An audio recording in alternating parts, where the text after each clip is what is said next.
as John Lennon says, life is what happens when you're busy making other plans. And I had Rachel, who has autism and intellectual disabilities. And then the false assertions came from Wakefield and then in MMR and then RFK Jr. and thimerosal. And I had to make a decision. I said, look, if I don't say something, who does? I'm Insoo Hyun, a bioethicist and the director of the Center for Life Sciences at the Museum of Science. Today, my guest is Dr. Peter Hotez, Dean for the National School of Tropical Medicine at Baylor College of Medicine and co-director of the Texas Children's Hospital Center for Vaccine Development. Today, we talk about the science behind vaccines, the causes of autism, and Peter's personal experiences raising a daughter on the autism spectrum. First, let me begin by talking about this incredible book that you wrote called Vaccines Did Not Cause Rachel's Autism. Now, Rachel is your daughter. My big question is, how do you know that vaccines do not cause autism? Well, and by the way, this book actually came out of a year of discussions I had with Robert F. Kennedy Jr., which I had at the request of the National Institutes of Health. And it was a very useful exercise because his questions, not too different from the one you just asked, allowed me to understand, why people don't appreciate the fact that vaccines don't cause autism and how to explain it. And there's actually two parts to it that are addressed in the book, and a third part that came out after the book. So, here are the first two parts. Part one is massive evidence showing there's no link between vaccines and autism. And, one of the problems with anti-vaccine activists is they keep moving the goalposts in terms of what their specific gripe is about vaccines or assertions. So it's almost like whack-a-mole. You debunk one of their assertions and then they come up with something else. So the original one was in the late 1990s, early 2000s, of false claims that it was the measles, mumps, rubella vaccine. The measles live virus was replicating in the colon of kids, and somehow that was leading to, at that time, it was called pervasive developmental or disorder or autism.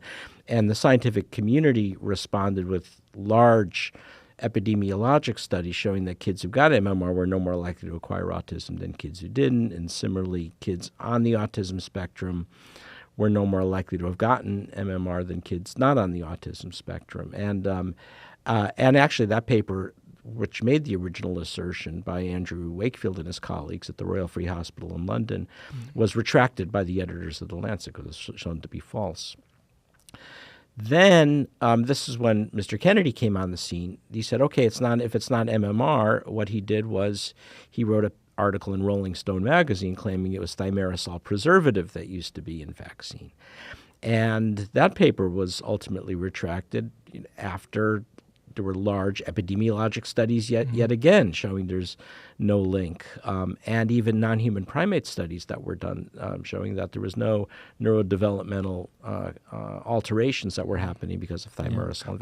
What is thimerosal? Why is it in a vaccine? It was a preservative. It's a mercury-containing preservative that was used when you have multi-dose vials. In other words, if you're using a multi-dose vaccine, you dip the needle in, pull it out to immunize a child, then you introduce it back in, a new needle. But every time you're doing that, there's risk of bacterial contamination, and that's why they do it. And the way the FDA addressed it was to move everything to single-dose vials. So everything is pretty much single-dose vials. I think except for one formulation of influenza vaccine for kids, but most of the influenza vaccines you can get as single-dose vials as well.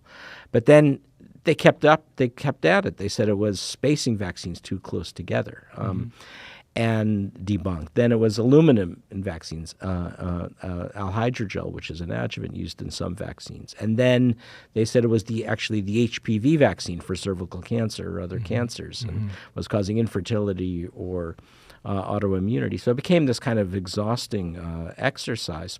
And so the book kind of goes through step by step by step why each of those things is not true. But for me, the more important component is the second part, which is the lack of plausibility. And that's because autism occurs in early fetal brain development. We know that there's profound anatomic and structural changes to the brain in kids and adults with autism. And that is happening through the action of more than 100 autism genes that were first reported on here in Boston, actually, by the Broad Institute at Harvard, MIT.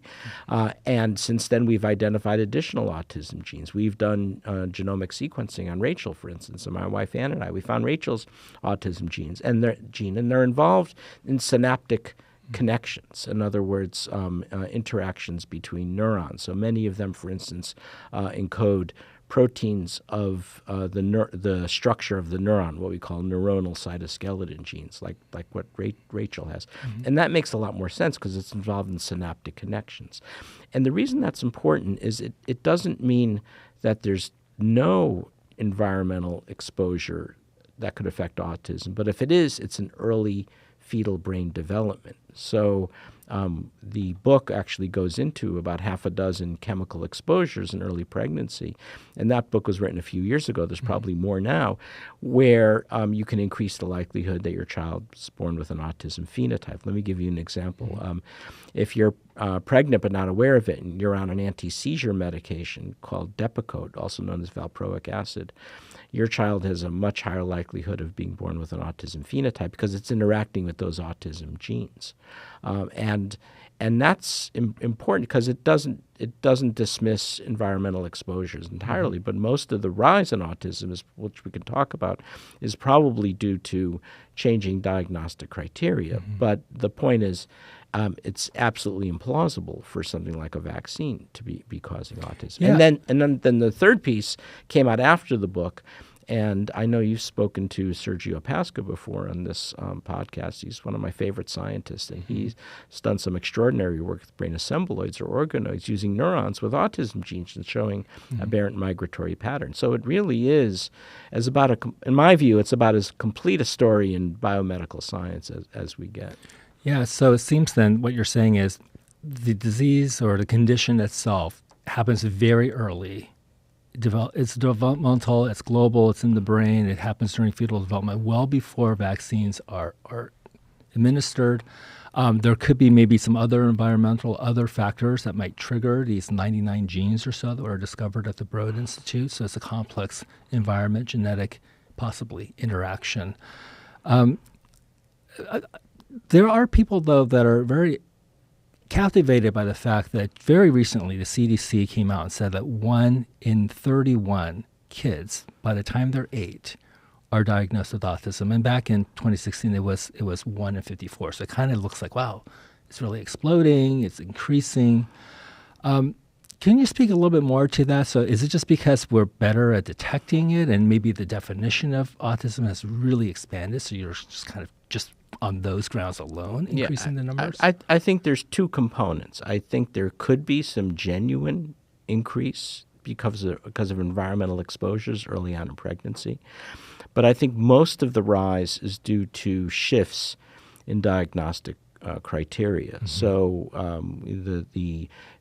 what we used to call autism is now called autism spectrum disorder, or ASD, and that's because we've broadened those criteria so much. So that's one thing that happened, so that many more kids and now adults fell under that ASD category than they did autism. So that's pretty straightforward. Another was the American Academy of Pediatrics, starting in the early 2000s, started asking pediatricians to do autism screening between 1 and 2 years of age, which is often the time when kids get to clinical attention. And so when that happened, then you see a big, sharp increase, starting in the early 2000s because of mandatory screening of kids. And then another big factor was the better recognition of how autism presents or ASD presents in girls and women, including Rachel. So we used to say the ratio of boys to girls was 10-1. And now it's 3-1 because we've gotten better at diagnosing autism in girls and women, recognizing they camouflage their autism better, they're more verbal. Oftentimes it's their comorbidities that get diagnosed, such as obsessive compulsive disorder, OCD, or ADHD, attention deficit hyperactivity disorder. That's what gets diagnosed, not their autism. Turns out a number of, not all, but a number of teenage girls with eating disorders and anorexia are actually on the autism spectrum. And by the way, it's 3-to-1 now. It wouldn't surprise me if it gets closer to parity. And if and when that happens, then the numbers are going to go up again from 1 to 31. So, but it's not a true increase in cases. The other thing that was happening is autism was getting underdiagnosed in low-income neighborhoods or neighborhoods that did not have access to large academic health centers. And the kind of the sardonic statement that's made sometime is the greatest risk of an autism diagnosis is living next to an autism center in an academic health center. And so there's that big component. Now, one of the narratives you're starting to see come out of Washington now in the Health and Human Services Department is to say the scientific community has been denying that there's any environmental link, and that's simply not true. I mean, I wrote about it in the book 8 years ago, but the point is it's not vaccines. It's potentially environmental exposures that are occurring early on in pregnancy. So autism represents a very broad spectrum, as you just mentioned, all the way from like pretty highly functioning and independent to people who need quite a bit of support. Where is Rachel in that spectrum? She's, somewhere in the middle, and I'm so grateful that I'm talking to you, a bioethicist, because there are a lot of interesting bioethics discussions about this. So Rachel has a verbal IQ in the 80 to 90 range. She has a functional IQ in the 40 range, at least when it was last tested, but it's been a while ago. And so she can't count money, but she's very verbal, very interactive. She works at Goodwill Industries, and she has a very rich and meaningful life. She has friends. She goes to movies, and that's the other aspect that I really resent the way Health and Human Services portrays kids and adults on the autism spectrum. Is they almost portray them as mental defectives. It's really insulting, and worse than such, just really it's deeply offensive and gross. So there's a range of how kids and adults with ASD or autism, live their lives. Some, are university professors and successful doctors and lawyers. Others have a significant intellectual deficits, but everybody makes a contribution to society. Yeah. So Rachel lives at home with you and your wife. She must be like in her, late 20s now? Early 30s. Early 30s now. How is the autism support community in Houston? I mean, do you find that you get good support, and do you need more? Well, when she was younger and she was still in the school system, the high school that she was in was pretty good. They had good special needs support. The problem that we get into, and it's not only in Texas, it's almost every state, is adults with intellectual and developmental disabilities. That's where the bottom falls out, and that's where there's no roadmap and there's very little safety net, because oftentimes they're not on their parents' insurance anymore, and oftentimes they may not be full-time employed and don't have access to a health insurance plan. And again, so when HHS talks about if they're really sincere about helping families with autism, that's what we need to be focusing on, especially when they become adults with intellectual and developmental disabilities. Because the feeling we often have is we're on our own, to figure it out, and that's where we need assistance. Well, I'm glad you brought that up, because it seems to me that putting too much focus on uncovering the causes of autism and shining the light on vaccines takes a lot of energy and time maybe away from what's really needed, which is, okay, we have all these diagnoses, we have people on the spectrum. What do they need to live flourishing lives? What do their parents need? What do their families need? And we're not having that conversation, in my view, enough. What do you think can be done to sort of tilt that focus? Well, I think, we need some real corrections at Department of Health and Human Services, and quite honestly, it's not just about Mr. Kennedy; it's the state level too. That we need, it's multidimensional in terms of what we need to do to help both kids and adults with intellectual disabilities and their families. One, there is more research that's needed. We do need to, I do think it's important to understand if there are significant environmental exposures in early pregnancy, if there are those that we can avoid. That's clearly important. We need to better explain how autism operates and the whole genetics of neurodiversity. But third, we need to be in a better position to help families with kids and adults with autism and other intellectual and developmental disabilities. I mean, one of the things that really keeps both my wife and I up at night is what happens after we're gone. And, you know, the options are very limited, especially someone like Rachel, who's very verbal and interactive, but she's very strong-willed also and may not function well in a group home setting. You know, how could she, you know, for instance, continue to live in our townhome, for instance, after we're gone? And what kind of assistance could we bring to bear so she's allowed to live there and continue working where she's working, even though she's got a full life? It has limitations as well. So you're absolutely right. I think by diverting resources and attention away from those issues, instead focusing on phony baloney around vaccines or portraying kids and adults on the autism spectrum in such a damning light, like Mr. Kennedy's been doing, I think that's very destructive, but both for the families and for the country too. Yeah. Let me ask you, what do you think of the announcement recently that by September we'll have an answer to what causes autism? That there'll be much more research forthcoming to uncover that. What's your opinion about that type of pronouncement? Well, I think it's misdirected at multiple levels. The first level is, first of all, there's been a lot of research. I mean, we know a lot about the causes of autism. We've learned, you know, through research funded by the National Institutes of Health, which unfortunately now they're threatening to cut off. We've learned how autism genes operate, when they operate, that's their role in early fetal brain development, how that contributes to autism, how there's after birth, you know, through association with these genes, you see a big increase in brain volume expansion that starts occurring a few weeks after birth, and that's and the clinical appearance of autism often occurs initially between 1 and 2 years of age, because that coincides with a more significant increase in. But so interesting about that is that happens to coincide too with when kids are getting vaccinated. That's right. And so you have that's right. Right. The way I explain it sometimes to people that helps is think about something like schizophrenia, which we know has such a strong genetic basis. Oftentimes, schizophrenia doesn't become apparent till the second decade of life, right?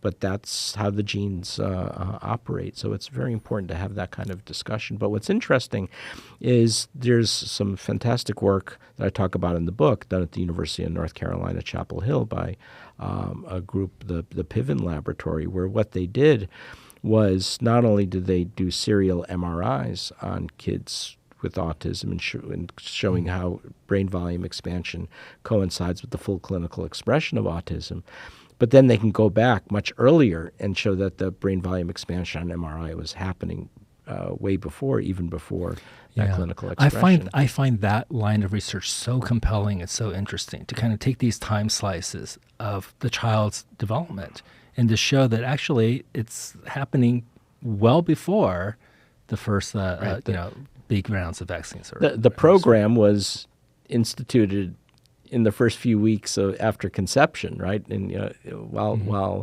while before the baby was born, but the full clinical expression often doesn't occur until 1 or 2 years of age, and that's how they often come to medical attention. Yeah, and then of course parents will say, "Oh, what happened at 1 to 2 years of age?" And well, a lot of things, right? They had their first fast food meal, but they also had their MMR vaccine. So it's, and then when you're downloading all this disinformation, it's easy to give yourself some confirmation bias. But it's clear that this is all happening in early fetal brain development. But the point is, when Mr. Kennedy comes out and said we're going to find the cause first of all, there's multiple causes, right? We have at least 100 different autism genes and different forms of autism. And yes, there is an environmental component as well interacting with autism genes. And so when he says that we're going to know the cause by September, it's like saying that we're going to know the cause of cancer by September.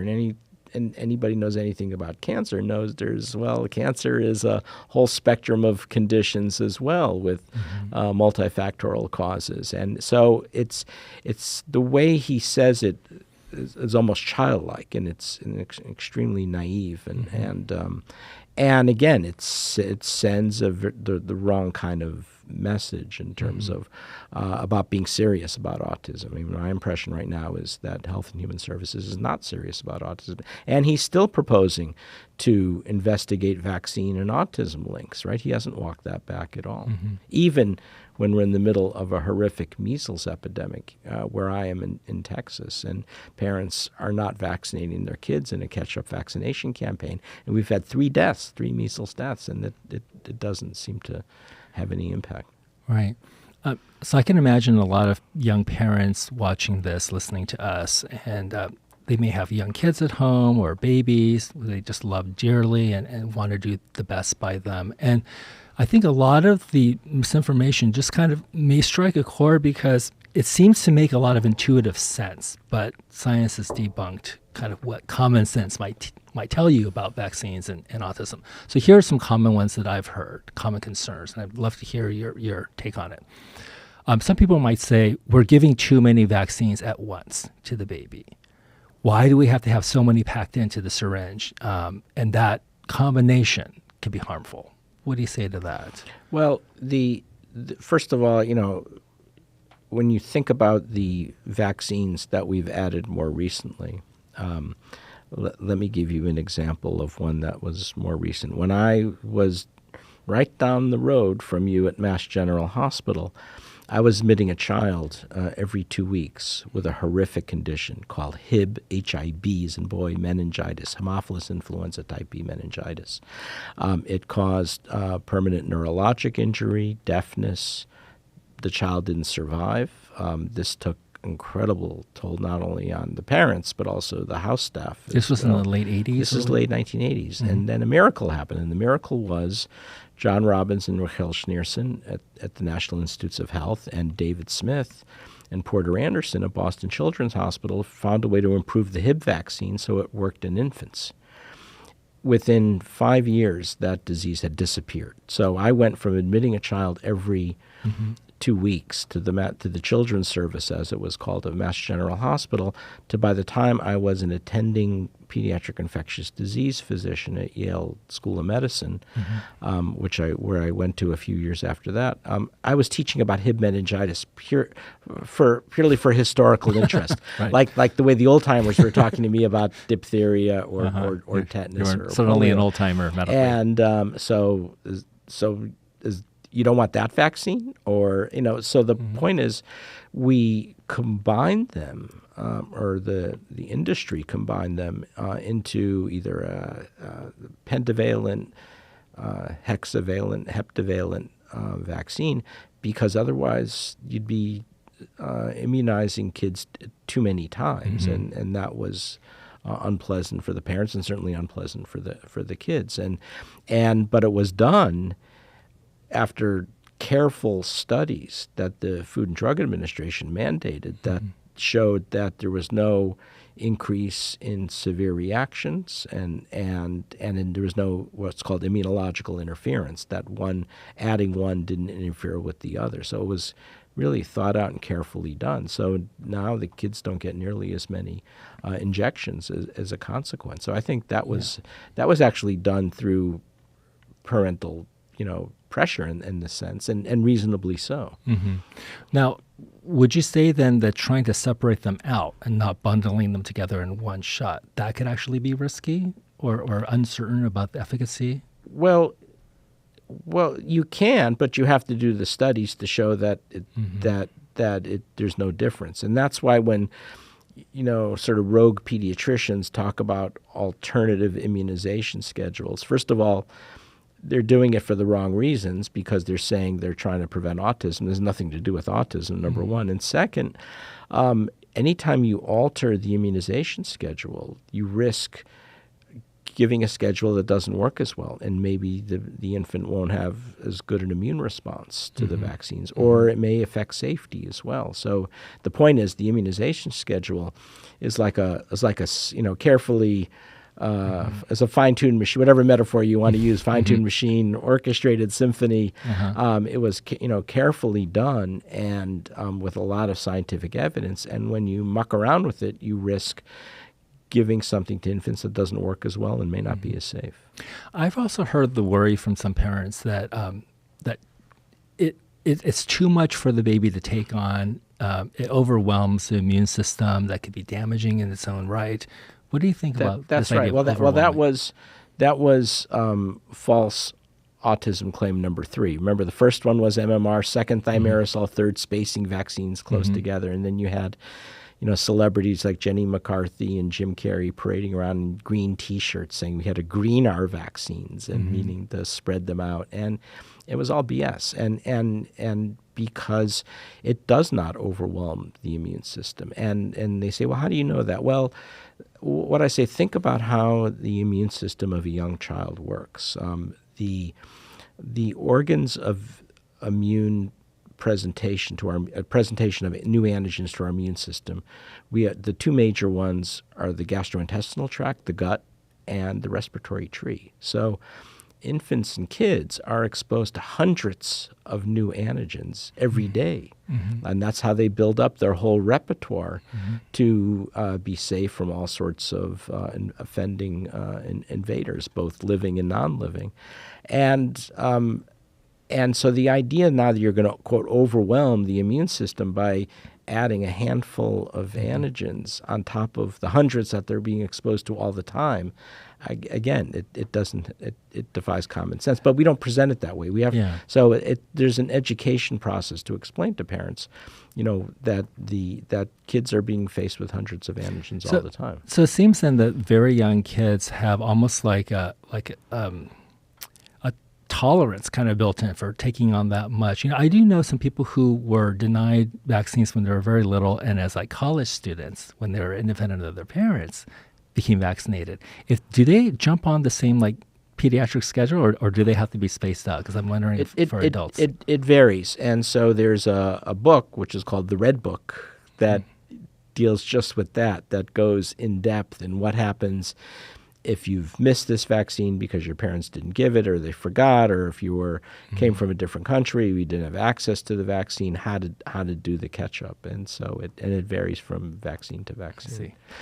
But, one of the things that I say is, when you deny kids vaccination, you put them in harm's way. I mean, I just can't imagine what it must be like to be a parent of a child of those 2 kids who died from measles in our terrible measles epidemic this winter and spring in Texas. Those are 2 healthy school-age kids that did not have to die, and they died because the parents made that executive decision not to vaccinate them because they were deluged with disinformation from the anti-vaccine lobby. Yeah.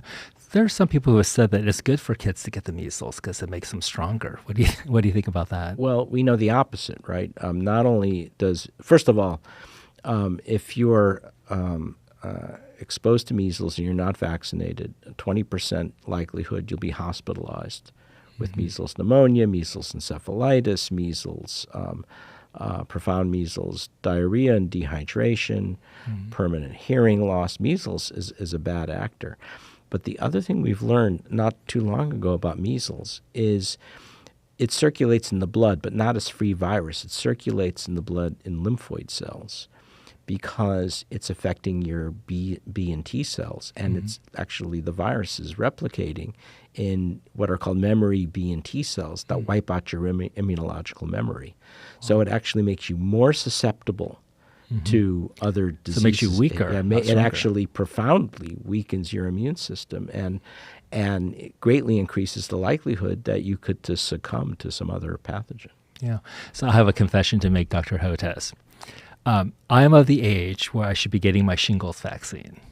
And I'm hesitating, not because I don't believe in it and I don't think it's good for me, but I think I'm worried that I'm going to be really sick after I take it. And I don't have time to take 1 or 2 days off, even over the weekend, and be kind of down and out because of the vaccine. I think other people kind of have that view as well, people my age.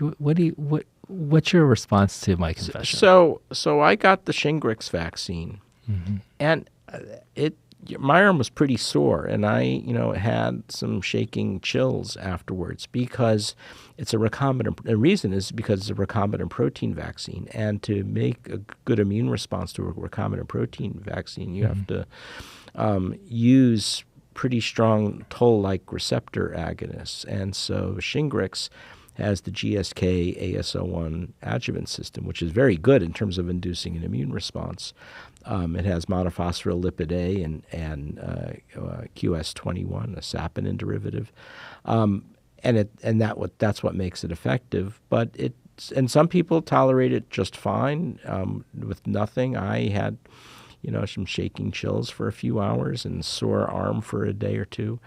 But I don't want to get shingles. I mean, shingles can be really devastating, and that can knock you out for weeks and can actually cause chronic debilitating illness. So that's what you have to weigh. Now, I've read recently that some folks think that the shingles vaccine may help guard a little bit against dementia later on in life. So, that's an interesting observation, and one I don't have an easy explanation for. So that might actually motivate me just to get over the edge and take it, because surprisingly, that could be a vaccine that actually helps improve or maintain cognition rather than the opposite. That's right. And then the other vaccine that uses the same adjuvant system now for adults is the RSV vaccine. And that's actually brings us to an important point. When we think about vaccines, we always think about pediatric vaccines. And if you're like I was, just a mile or two down the road, during my pediatric residency training, I got a lot of instruction about vaccines, how vaccines work, and the need for them and the illnesses they prevent. But now we have all these new adult vaccines coming online. Well, COVID, of course, is an example in addition to the influenza vaccine, but now we have the Shingrix, but we also have the RSV vaccine and the pneumococcal vaccine. And I think sort of the internists and also the OBGYNs may not get that same in-depth training on vaccines yet, but that's going to be the next frontier. So I can't tell you how many times I get emails or direct messages on social media that say, "Hey, doc, I just saw my internist, and he says let's hold off on the RSV vaccine right now." And this is in the middle of winter RSV season. Say, "No, don't hold off. Now's the time to get it," because 6,000 to 10,000 Americans die every year of RSV, and I think a lot of it's just lack of comfort around giving vaccines. But hopefully, because it's still too new, it's still new in terms of our whole. We don't have that same well-wired system in place for immunizing adults like we do kids. People might hear what you're saying and think, wow, so to keep coming up with all these new vaccines, they're encouraging now adults to take more of them. This is a big moneymaker for Big Pharma. Dr. Hotez is in the pocket of Big Pharma. It's all about money. What do you say to those kinds of criticisms? Yeah, I mean, I try to distance myself from becoming an apologist for the pharma companies, the big pharma companies, because they do make a lot of money, and I don't like seeing advertisements for new drugs when I'm trying to watch the news at night, and I understand why could be some suspicion or hesitation about the big pharma companies. But one of the things that I point out, because one of the things the anti-vaxxers try to do, and the anti-vaccine activists, they try to accuse me of being in the pockets of Big Pharma. And in fact, I don't take a dime from Big Pharma. In fact, the opposite. I've devoted my life to making low-cost vaccines for the world's poorest people that actually bypass the big pharma. You're trying to convince pharma companies to produce things that won't make them money. Yeah, we developed in our laboratories at Texas Children's Hospital, our Texas Children's Hospital Center for Vaccine Development. We've been developing, in addition to parasitic disease vaccines, recombinant protein vaccines for coronaviruses. And that allowed us, when the COVID-19 sequence came online in January 2020, we made a low-cost recombinant protein COVID vaccine that reached 100 million people in India and Indonesia. And we actually provide a proof of concept that you don't have to be a big pharma company to still do important things in the vaccine space. Now, the only problem was I didn't make any money, or barely any money. And but we saved a lot of lives. We estimate could have saved 100,000, 300,000 lives for our low-cost vaccines for the world. But the point is, it's the opposite. It kept, it showed that we don't need to have big pharma companies. And I don't like to demonize the big pharma company either. They do what they do, and they provide a lot of important vaccines, both for high-income countries like the U.S. and Canada and Western European countries, but also low- and middle-income countries. And they do it at a tiered pricing for the Gavi Alliance, the Global Alliance for Vaccines and Immunization. But we've provided proof now that you don't have to only rely on the big pharma companies, that there's an alternative path, and that's important too. And now my big passion that I started as an MD PhD student is to make parasitic disease vaccines that no one else will make because they're for people who live in extreme poverty. And we've developed a low-cost hookworm anemia vaccine now that's protecting at high levels. So now that we've gotten the COVID vaccine out the door and produced by Biological E in India or Biopharma in Indonesia, which, by the way, became the first halal COVID vaccine, which is kind of cool because it's a vegan process. Now we're trying to repeat that with our hookworm anemia vaccine. So I'm curious to get your thoughts on this. Is it safe to say that much, or if not all, of the misinformation around vaccines and the link to autism was started through the Andrew Wakefield paper in The Lancet? That was back in 1998. It was retracted by the journal in, I think, 2010. But what was fascinating to me about that was not only the fact that nobody could replicate a study. It seemed that some of the data had been fabricated or greatly exaggerated. But what was really fascinating was there seemed to have been some really serious conflicts of interest, financial conflicts of interest that Dr. Wakefield had. And it's kind of a big irony for me that now the critics of vaccines will say people like you that defend the importance of vaccines are in the pockets of big pharma, have a conflicts of interest, when in fact the person who sort of got the whole ball rolling and the controversy rolling, That's right, seemed to have had the COI at the heart, or part of the heart of his motivations. Really curious about your thoughts about that. To me, it's a pretty amazing irony. Anti-vaccine activists have really pioneered the art of projection, right? Whatever they're accusing, the hardworking scientists of is in fact, what they're doing themselves or their heroes are doing. And so there's this lack of situational awareness and lack of critical thinking abilities also, which gets to the importance of what you're doing in terms of science education, K through 12 education, building science literacy, building critical thinking. It's clear that we need to do a better job at that, and this is why what the Museum of Science is doing is so important. But one of the things that I say to that is it's not only the content of science. It's not just about teaching the second law of thermodynamics. It's also the processes of science. Let me give you an example. So one of the talking heads on Fox News during the COVID pandemic, who unfortunately now has a very senior position in the Department of Health and Human Services, attacked me on Fox News once by saying, Hotez is in the secret cabal with Anthony Fauci because I'm funded by the National Institutes of Allergy and Infectious Diseases of the NIH. Well, heck, his whole department of microbiology at his medical school is funded by NIAID, NIH.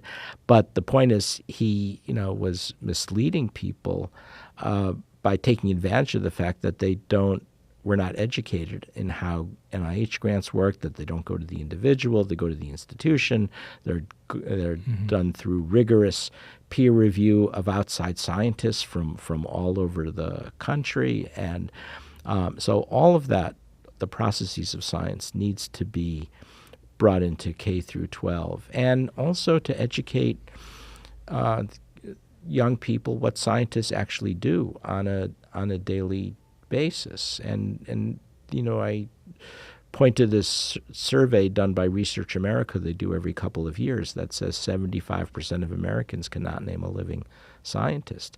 And that's because we're invisible. And so we've got to be more out there in the public domain so people understand what it means to be at a lab meeting or present at a scientific meeting or to revise a scientific paper that requires major revisions or what happens when a grant gets discussed in an NIH study section. We need to make that more transparent and visible. Yeah, I brought up the issue about Dr. Wakefield. He's actually, he got kicked out of the profession, actually, right? So anyway, so former Dr. Wakefield and his financial conflicts of interest. The reason why I find that so fascinating is when I step back and I look at this issue, this debate, it's framed often as, on the one side, vaccines, big money, big pharma, big dollars, big companies. And on the other side, concerned parents, kind of like the like a grassroots kind of like, speaking to big power, big money. But in fact, I think in a lot of cases, the anti-vaccine movement is itself a kind of industry and a big moneymaker as well. Could you speak to that? Like, is it like a David Goliath situation, or is it Goliath?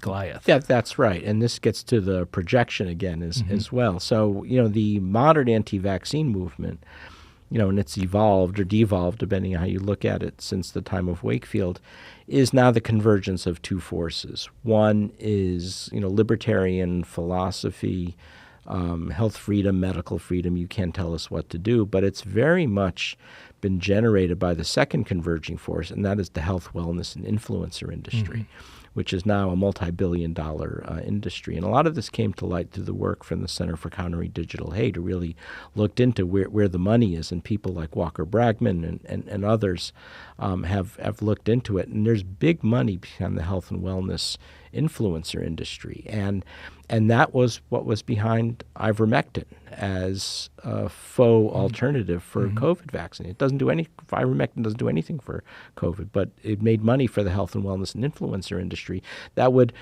hold these telemedicine visits and then send you a bottle of ivermectin, in some cases after paying more than $1,000. And same with hydroxychloroquine. And you're hearing it again. And this is why RFK Jr. brings it up. He's very much tied to the health and wellness and influencer industry and brings up everything but vaccines, right? He eventually talked about vaccines, but only after bringing up things that could be bought in bulk by the health and wellness industry, then sold at a big profit. So vitamin A supplements or budesonide steroid or clarithromycin antibiotic, none of those things have any impact on preventing measles.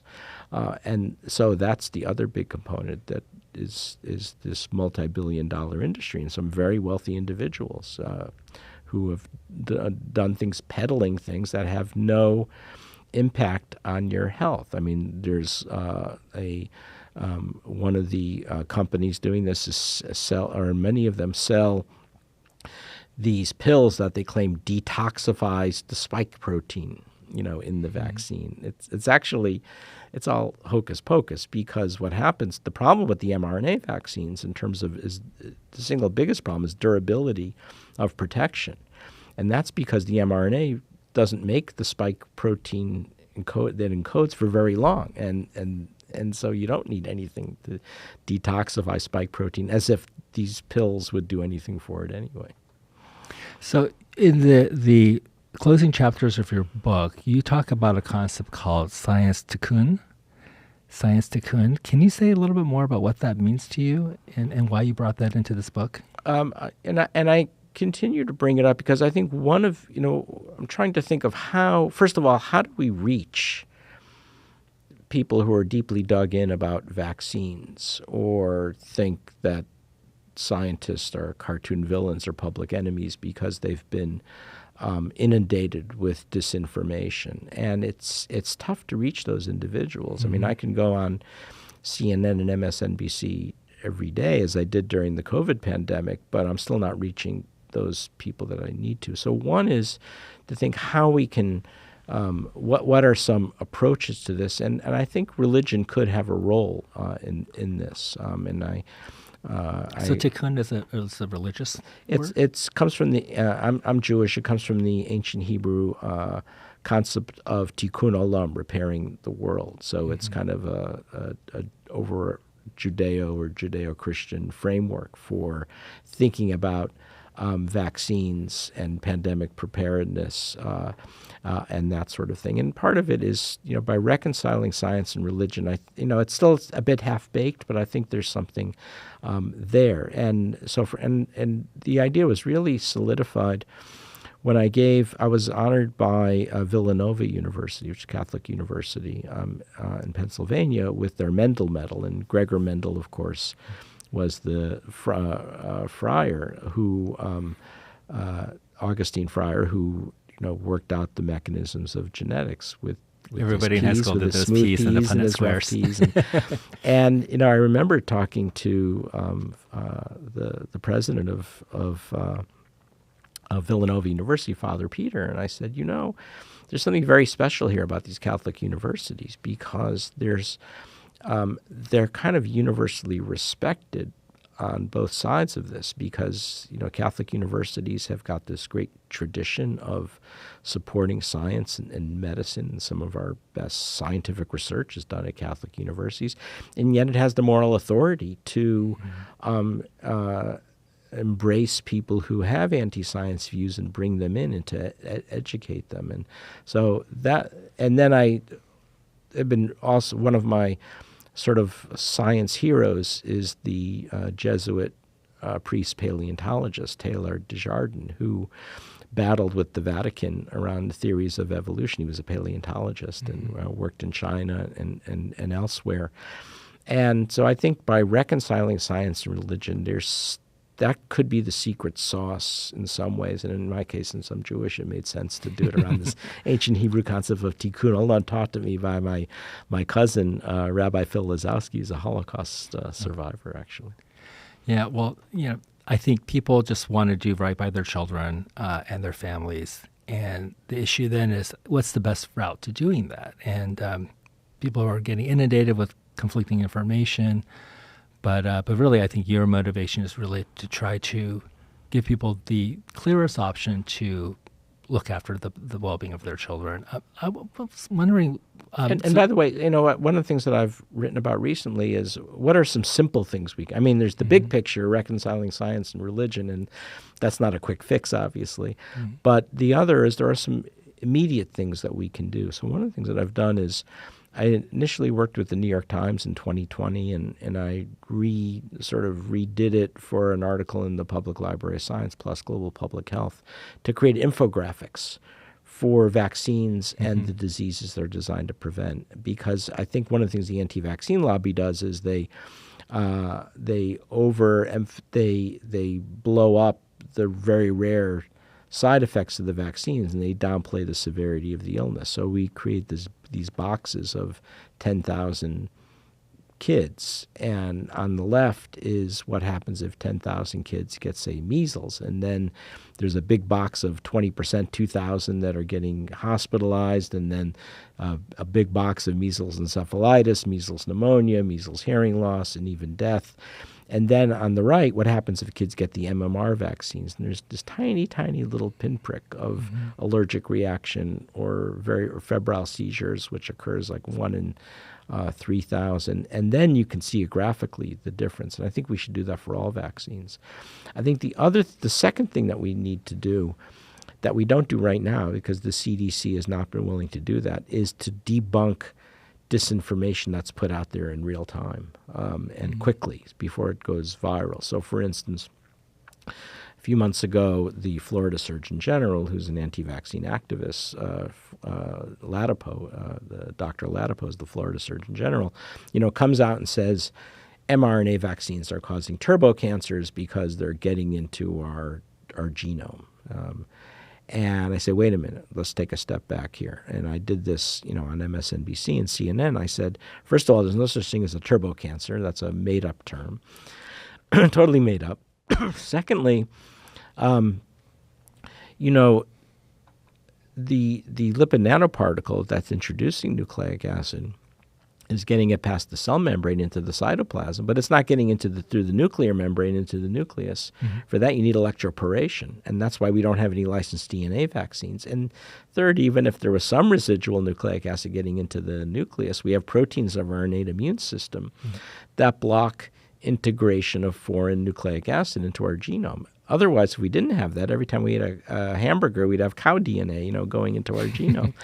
And then people understand it, but we need to do that faster, and there should be a dedicated website that concerned parents can look up and that debunks all that stuff. But also for the scientific community, when they're faced with friends and family or people online that make false allegations, false assertions about vaccines, they can go right to that source and debunk it right then and there. And I think that would help as well. Maybe a good project for the Museum of Science.